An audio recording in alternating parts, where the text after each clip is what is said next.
Ndi n'iteka n'umunezero nsubire ngusuhuze nkuhakaze nshuti mukunzi wacu wowe ubandanya kubana natwe ngaha kuri ino mboneshakure igushikiriza amakuru, ibiganiro kumwe n'inkuru bigezweho biriko bivugwa irya nino mu gihugu c'u Burundi no hakurya y'imbibe z'igihugu c'u Burundi mu yandi makungu. Ndaguhaye ikaze, ndaguhaye mwiriwe neza cange mwaramutse bivanye n'aho udukurikira uherereye kuri uwu munsi wa gatanu igerekezo ry'icenda Ruhuhuma 2024. Ico utegerezwa gusa ni ukumanuka munsi y'ino video hama ugafyona imbere y'ijambo Isange TV, haraba handitse ijambo sabone cange subscribe, urafyondako hama uba udushikirije intererano yawe yo kuja turakuronsa amakuru, ibiganiro kumwe n'inkuru tubandanya gushikiriza. Ndakwipfurije kubandanya uragira umunsi mwiza no kururanirwa mu vyo uriko urarangura. Imyaka 6 irarumanya abakenyezi Aime Nshuti na Rehema Kaneza banyurujwe n'iperereza ry'u Burundi. Ubuzima bw'aba bakenyezi bumeze nk'incamake y'ibibazo biri mu karere k'ibihugu vyacu: ubuhinzi, ibibazo vy'amoko, intambara z'urutavanako, agatotezo n'agacinyizo, vyose vyabahuriyeko. Urugendo rutoroshe rw'ubuzima. Benshi bamuzi kw'izina ry'iritazirano rya Aime Nshuti, hari n'abamuzi kw'izina rya Aisha muri Islamu, ariko izina ry'ukuri yari Theodosi Ahishakiye. Yari yavukiye mu Rwanda mu mwaka w'1982. Nyina yari umuhutukazi w'umurundikazi yahungiye mu Rwanda mu mwaka w'1972. Theodosi yabuze nyina akiri muto, akurira mu miryango ya nyina. Aho hatereye jenoside yakorewe abatutsi mu Rwanda, Theodosi yahungiye muri Zaire, ariko naho nyene intambara ntiyatevye kuhashika. Asubira guhunga aja muri Tanzania.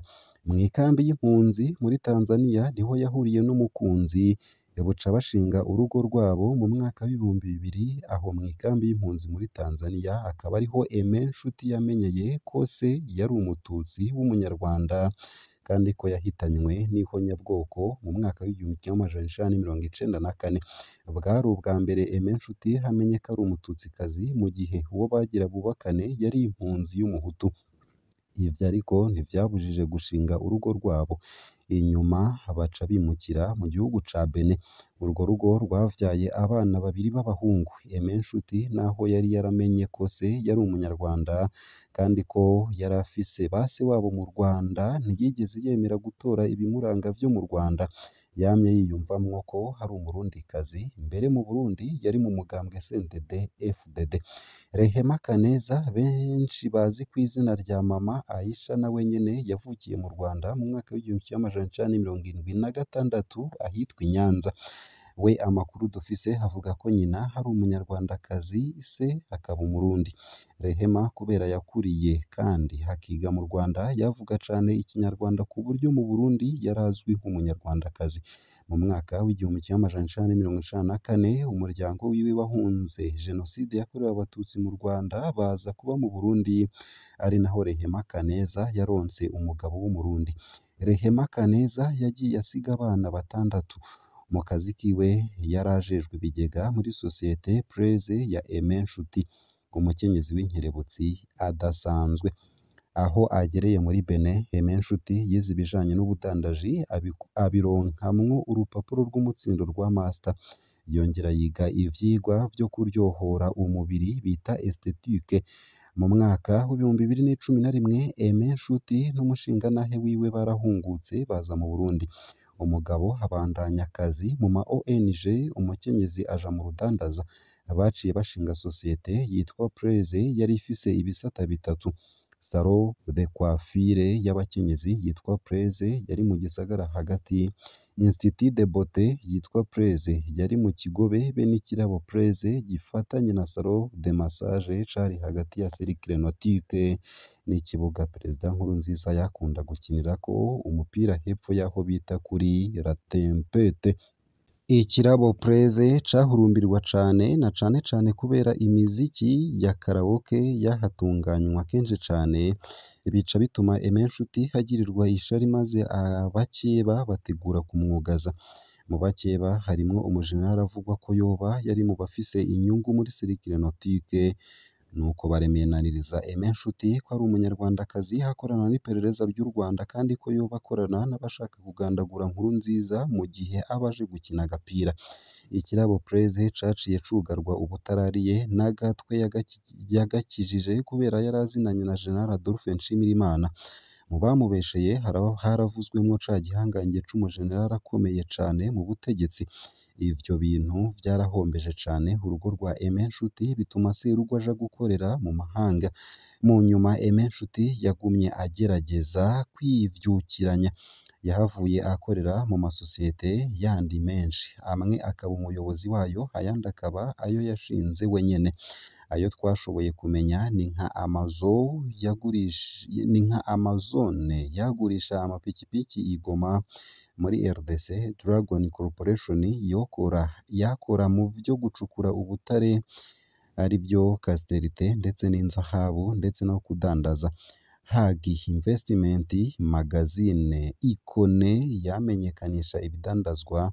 Mu vy'ukuri uyu mukenyezi ntiyari asanzwe. Inyuruzwa rya Aime Nshuti na Rehema Kaneza. Ku mugoroba wa 8 z'ukwezi kwa kabiri 2018 hafi isaha 1 n'igice z'ijoro, Aime Nshuti na Rehema Kaneza bavuye mu gisagara ca Bujumbura ahari Salon de Coiffure Praise barataha berekeza mu Kigobe. Bari mu modoka voiture Toyota Arion IA 6273. Rwari urugendo rw'iminota 15 gusa ariko imyaka 5 iraheze batarashika mu mihana yabo. Amakuru dufise muri ndondeza yemeza ko bahagaritswe mu nzira n'abakozi b'iperereza babereka imitahi bafata babajana ku biro vy'iperereza hafi ya Katedrale Regina Mundi mw'Irohero. Bakibafata bababwiye ko babajanye kwa Nkoroka ndetse na Kazungu. Aime Nshuti ararema kubera yari azinanye n'abo bagabo. Iryo joro abo bakenyezi barahohotewe bikomeye nk'uko ayo makuru abivuga. Kuva ubwo nta gakuru kabo na ya modoka ya Aime Nshuti ntiyigeze isubira kuboneka. Ku wa 19 z'ukwezi kwa kabiri 2018 igipolisi cahagaritse uwitwa Aimable Nduwimana kubera inyifato n'amajambo vyamuranze inyuma y'inyuruzwa rya Aime Nshuti. Igihe Aime Nshuti na Rehema Kaneza bava kuri Praise basizeho Aimable Nduwimana. Kandi no mu gatondo k'uyo munsi Aimable Nduwimana niwe yari yajanye Aime Nshuti ku kazi. Bukeye Aime Nshuti yaraye anyurujwe. Aimable Nduwimana yagiye kuba mu nzu kwa Aime Nshuti, arabomora icumba ciwe akibamwo, yongera ategeka abana kubesha ko yari asanzwe abana na nyina wabo. Igipolisi caranaronse amajwi ya Aimable Nduwimana ariko avuga ko dosiye yafashe Aime Nshuti yavuye mu biro vya Perezida Nkurunziza. Uwundi yahatswe gufatwa uwo munsi ni umukozi w'iperereza akaba na muramu wa Aime Nshuti yitwa Eric Nkuyehasi. Nawe yumvikanye atera ubwoba umuryango wa Aime Nshuti ngo uhagarike amatohoza kubera ikibazo cafashe Aime Nshuti cari gikomeye. Ku wa 20 z'ukwezi kwa kabiri 2018 Petero Nkurikiye yaratangaje ku maradiyo ko igipolisi catanguye amatohoza kandi ko uwukekwa ko afise uruhara mu inyuruzwa rya Aime Nshuti yamaze gufatwa n'igipolisi. Ariko uwo munsi nyene abivuga umushikiranganji mukuru wa Repubulika yatanze itegeko ryo kurekura Aimable Nduwimana. Amatohoza yose aba arahagaze. Kuva ubwo nta gakacira. Imbere yo kunyuruzwa Aime Nshuti yari amaze iminsi afise ubwoba. Hari umugenzi wiwe yari yaganiriye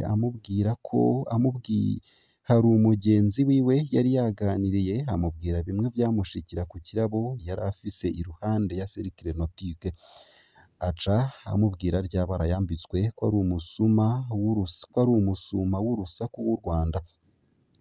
Ibara yambitswe n'umujenerali akomeye cane rwose mu butegetsi bw'u Burundi. Aimable Nduwimana nawe mu vyo yavuze harimwo ko hari inama y'abarwizatunga Perezida Nkurunziza yaheruka gukoresha mu Cibitoke, hama Aime Nshuti arayitaba kubera yari mu bacukurayo ubutare. Niho hoba haravuye ko bamwibaza ko uwo ari we, bica bisubira gukwega rya bara yambitswe na generale. Uwamukijije ubwa mbere ariwe General Adolphe Nshimirimana ntiyari akiri muzima. Mu Kirundi bati Inkire ntikira kabiri. nuko Aime Nshuti na Rehema Kaneza baba baragiye. Aime Nshuti aba arasize ubwenegihugu bw'u Rwanda atari yarigeze yemera kwakira. Ninde vy'ukuri hazotanga umuco ku vyashikiye abo bakenyezi? Ninde vy'ukuri hazotunganiriza imiryango yabo? Ninde vy'ukuri azohoza imfuvyi 8 basize? Ni ibibazo bikomeye cane. Ino nkuru nkaba nyisomye ku rukuta rwa Pacifique Ninahazwe. Ngaha akaba ariho nsoreje ino nkuru nari naguteguriye iriko iravurwa haba ngaha mu gihugu c'u Burundi no hakurya y'imbibe z'igihugu c'u Burundi. Ico utegerezwa gusa ni kimwe, ni ukumanuka munsi y'ino video hama ugafyona imbere y'ijambo Isange TV, haraba handitse ijambo s'abonner canke subscribe bivanye na YouTube ukoresha. Naba ukoresha YouTube y'icongereza haraba handitse ijambo subscribe, ariko naba ukoresha YouTube y'igifaransa haraba handitse ijambo s'abonner.